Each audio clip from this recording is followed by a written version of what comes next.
Gente, lembrando então, semana intensa, bastante coisa aí, né? Tiveram que fazer, legal. Lembrem que a gente está tendo esse momento de videoaulas e eles são exatamente um momento para facilitar os seus estudos em casa.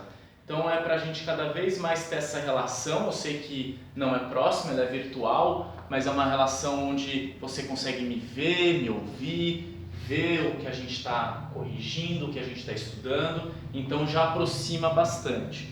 Eu estou gravando o áudio das histórias, alguns estão gostando bastante, vão gostar bastante de poema, que os poemas são normalmente curtos, né?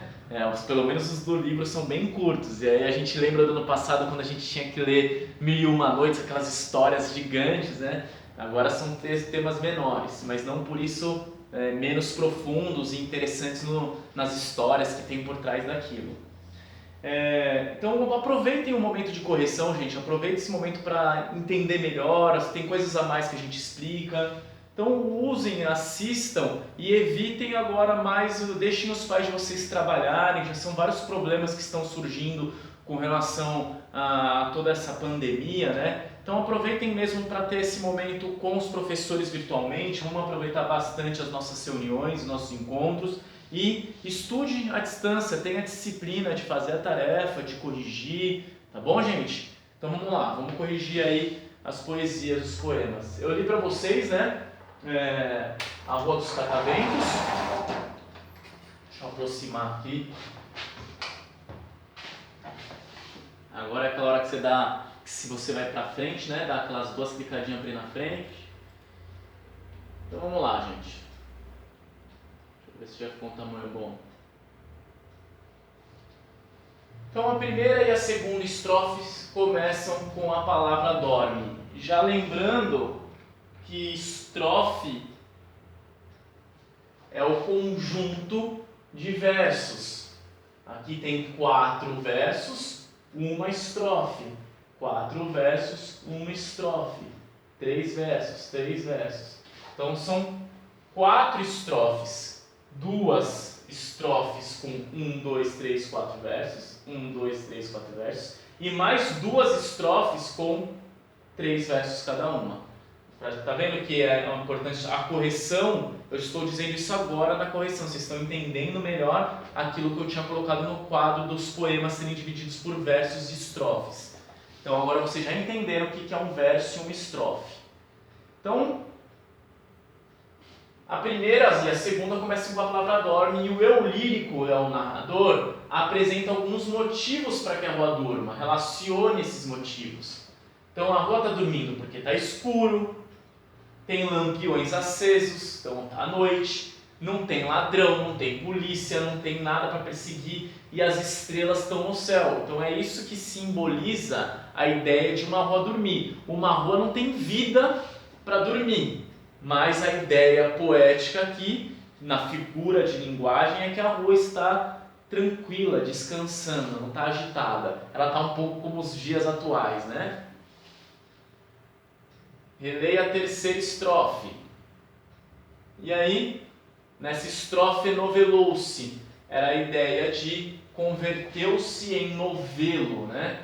Então esse era o significado de enovelar-se. Por que o poeta afirma que o vento enovelou-se como um cão? Porque alguns cães, quando dormem, costumam ficar enrolados como um novelo. Então você primeiro tinha que saber a ideia de enovelar, para depois você conseguir responder essa. Essa pergunta não era fácil. Alguns que se dedicaram, e essa dedicação que você começa daqui, você tinha que pensar mesmo. Fazer a relação entre, primeiro pesquisar o que era enovelar, e depois imaginar o cachorro dormindo e fazer uma relação das duas coisas. Quem acertou essa, bacana. Na quarta estrofe, o poeta compara seus passos aos de uma futura assombração. Por quê? Porque são passos leves e, como se espera, que sejam os de uma assombração. Eu ainda mais do que isso, quando eu li, me veio a ideia de que um dia todos vamos morrer. Então, se um dia todos vamos morrer e se existe essa ideia de nos tornarmos um fantasma, o lugar por onde eu gosto de passar, no caso a rua, né, dele, ele vai ter o fantasma dele passando por aí, de uma maneira bem leve e solta, como um fantasma vive. Então, em sua opinião, por que o narrador fala da rua com carinho? Gente, essa ideia de quando tem resposta pessoal aqui, tá ali, geralmente quando está aqui em sua opinião, é um momento onde você para pensar e não é um negócio para você, não é a pergunta que você vai ter que procurar no texto, a resposta é a sua ideia. Então, mais do que nunca, é o momento de você conseguir colocar a sua ideia para fora. Eu consigo imaginar aqui como uma infância, era uma rua da infância dele, era uma rua, ele mudou de cidade, voltou para a cidade dele, está vendo aquela rua num período da noite, está tendo uma relação carinhosa e sentimental com a rua da infância. Então é o momento de você expressar a sua ideia.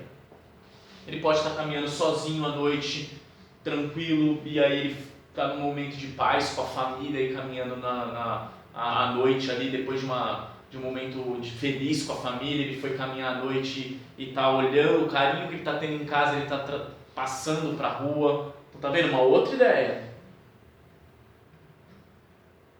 Beleza, o eu lírico parece querer afirmar a ruazinha que não há ladrões nem guardas para persegui-los. O que é que ele está querendo afirmar?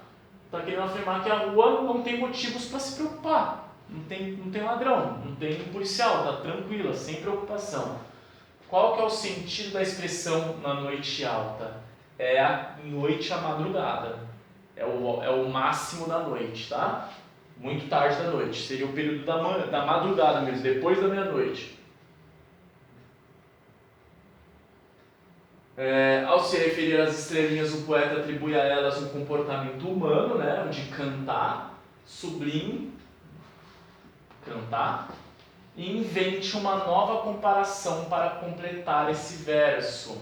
Então seria, em vez de cantar como grilos, cantar como passarinho, cantar como o quê? Aí a ideia é de você cantar como alguma pessoa específica.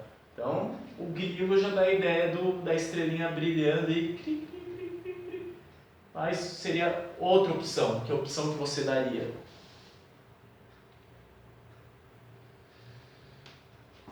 As estrelinhas brilham como vagalumes. Então seria uma nova comparação, não a do cantar, uma outra comparação. Então a do brilhar foi brilhar como vagalume. Qual é a única coisa que pode acordar a ruazinha? Os passos do narrador. E as suas de suas cidades parecem com a descrita pelo poeta? Por quê? Gente, como eu já disse anteriormente, nesses momentos aí de pandemia, eu estou sentindo as suas muito mais tranquilas. E se você já parou para ir jogar o lixo à noite, assim, vai ter o caminhão de lixo vai passar no dia seguinte, ou às vezes faço isso à noite, ali na madrugada, eu vejo a rua de casa muito parecida com isso. Eu acho que as ruas do Campeche, aqui Rio Tavares, Ribeirão da Ilha, enfim, o sul da ilha, eu sinto que tem a descrição desse poema de uma maneira muito forte. Vamos para a próxima. Aqui era a ideia de vocês lerem, né? Vocês reparam que tem zoom, zoom, zoom, zoom. Bem me quer, bem mal me quer, bem me quer, mal me quer. É onde a gente tira, né, a pétala. A primavera endoideceu. Aí no galinho também está escrito, né? Nos meus olhos zumbiam 1000 abelhas e me fitavas de trás da cerca dos cílios. Então, poema visual aí, e aí a ideia era a gente responder as perguntas. Vamos lá. Com que palavras o poeta desenhou as pétalas da flor? Será que ele também estava apaixonado e quer saber se é correspondido? O que é? As palavras é o bem me quer e mal me quer. A segunda resposta é pessoal. Dá a entender que sim, né? Se o cara colocou o bem me quer e mal me quer na pétala, pode ser que ele estava apaixonado, sim. O poeta usou uma onomatopeia. Uma onomatopeia, olha algo que eu não expliquei na aula anterior e estou conseguindo conversar aqui nas respostas. Onomatopeias são sons representados com palavras. Então, toque-toque é um som representado numa história com toque-toque.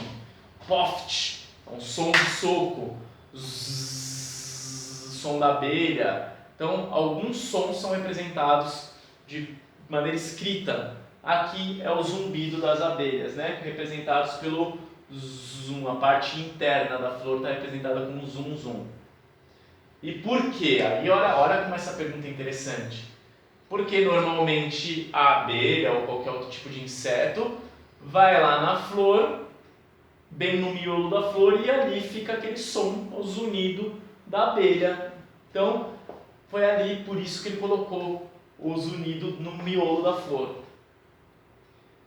Qual a intenção do poeta ao criar a imagem da flor? É difícil a gente saber a intenção do poeta, né? Mas no fim a ideia de brincar com essas palavras se representarem em imagens, que é um trabalho que a gente vai fazer na frente, depois eu explico isso, ainda não, tá? O trabalho dessa semana foi o que a gente fez, a conversa que a gente teve ontem das mini biografias. Em sua opinião, por que a primavera endoideceu? Porque tá ali, as pétalas estão saindo da flor, as abelhas estão vindo. Então, resposta pessoal também. Qual é a principal diferença entre poemas de Mário Quintana e do Sérgio? O poema do Mário Quintana foi escrito em versos e estrofes, né? Lembra? E esse aqui não, esse é um poema visual. Aí tem a explicação do poema visual aqui. Fechou, gente? Então, legal estar com vocês. Beijo no coração. Até a próxima.